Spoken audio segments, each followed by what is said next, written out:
In more than 20 years of practicing medicine, I've collected interesting facts about your body. Join me on a tour head to toe of Your body is interesting.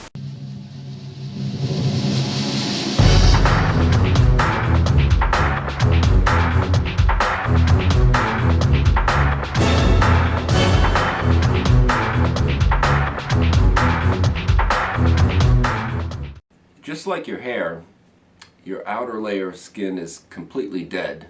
Yes, you are covered by a film of dead cells. It's pretty disgusting.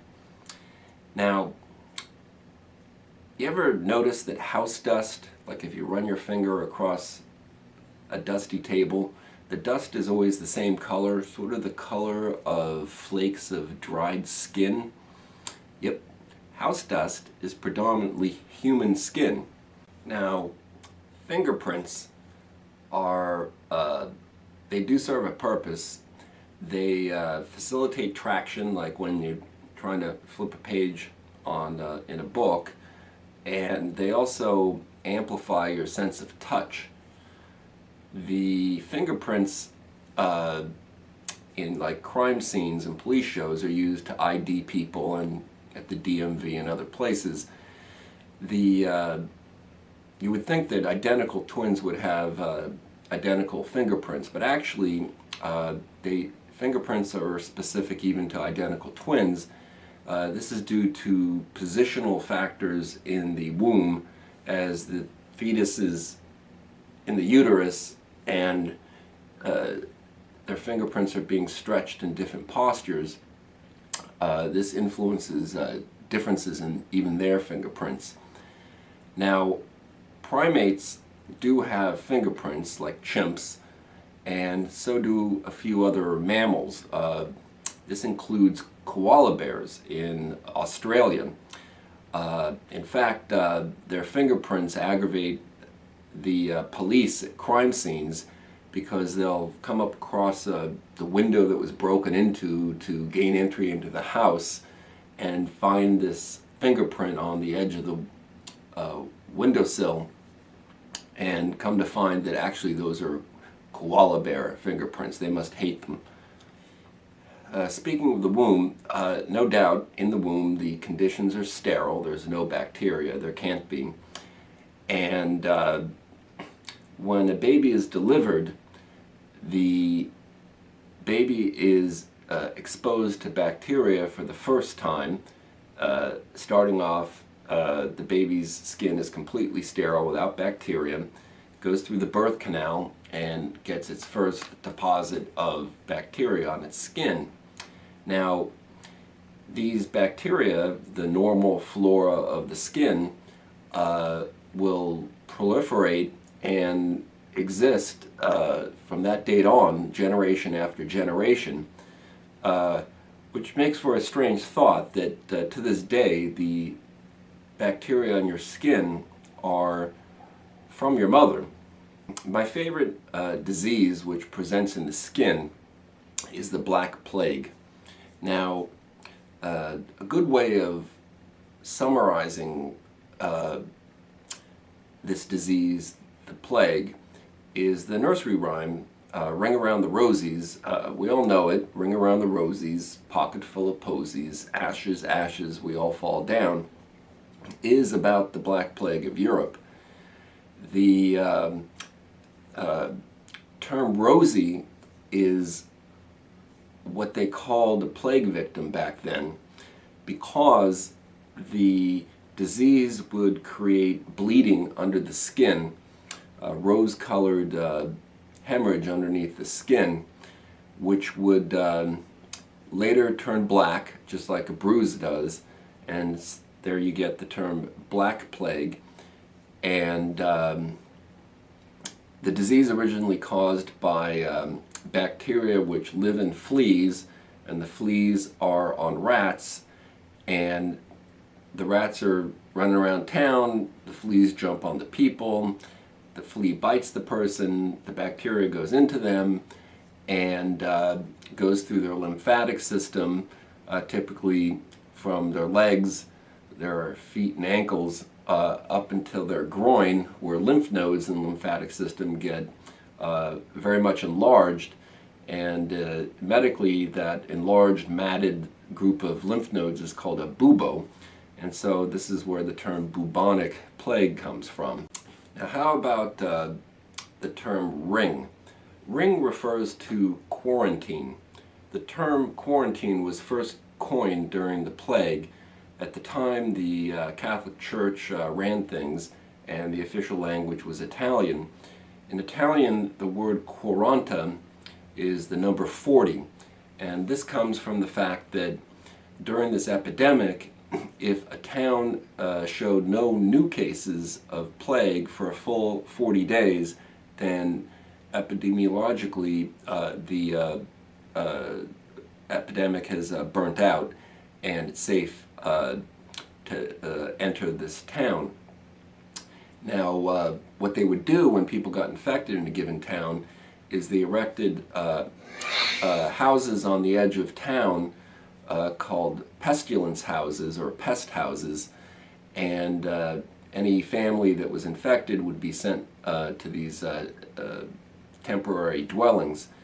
However, eventually pretty much everyone was getting sick, including the authorities, and it was too much work to do this, so they would simply board the front door and windows of people's homes that were infected and board them in. Now, amplifying this issue of ring is the dance that goes along with this nursery rhyme. As you know, children will form a ring, and someone sort of leads the dance, and at the end of reciting the poem, the person that's in charge of this dance will say, "We all fall down," and the kids fall to the ground. Now, this is a reenactment, believe it or not, from the flagellant movement during these times. The flagellants, as you know, are the people that would walk through the streets and whip themselves. They were religious figures, and when they would migrate town to town in an effort to try to use the power of religion to spare this town of this plague, they were sort of rock star heroes that would show up. People look forward to seeing them, and they would enter into the town square, and the processional leader would order the group to form a ring and dance around in a circle, a ring dance, and at the end order them to fall down as to symbolize death. Now, what about pocket full of posies? First of all, a posy is simply a flower, and back then, you have to understand, there was no understanding of microbiology and bacteria. What the people did believe is that there was something evil and foul in the air that was transmitted and would enter into people through their nose and pass on this disease. Now, their thinking was that if this indeed was the process, a flower, which typically smells good, if you put it underneath your nose, it could be effectively sort of an antibiotic or a deterrent or an effort to prevent infection. And so people carried around a pocket full of flowers.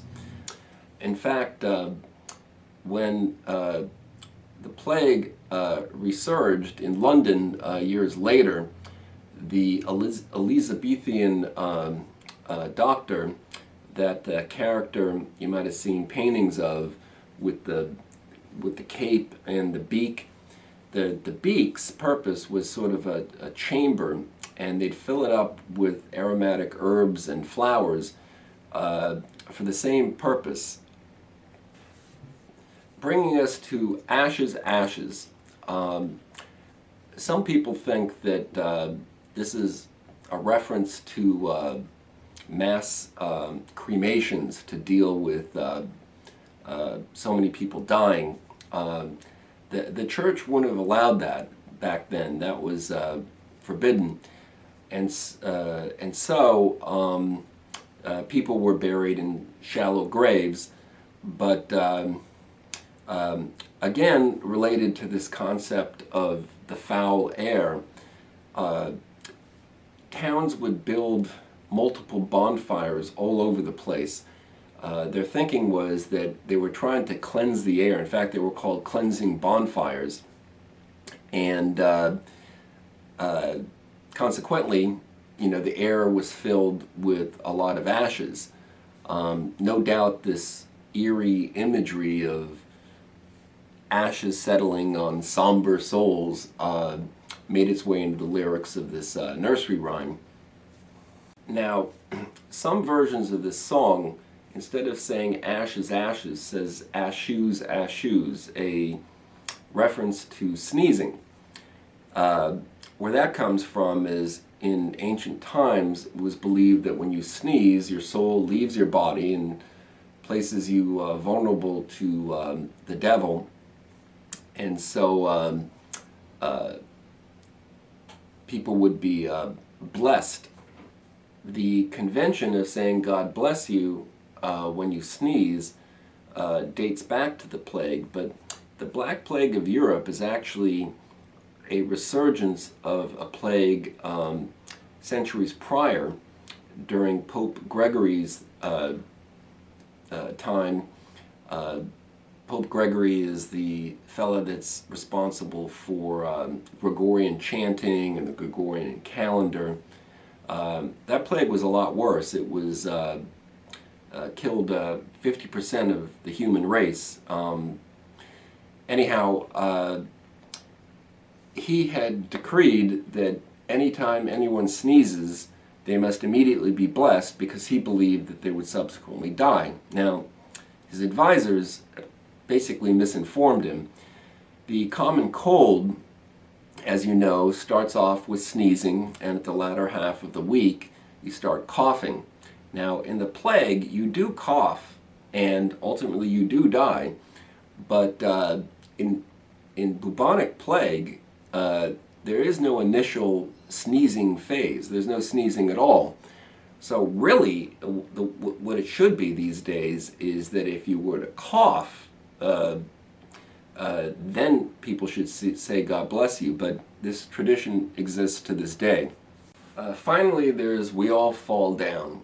The Black Plague of Europe killed a quarter of the human race worldwide. In Europe, it killed a third of people. And in European towns, 1 out of 3 people died, but if the population was more condensed, more populated, 3 out of 4 people would die. So no doubt We All Fall Down is a fitting closure for this poem.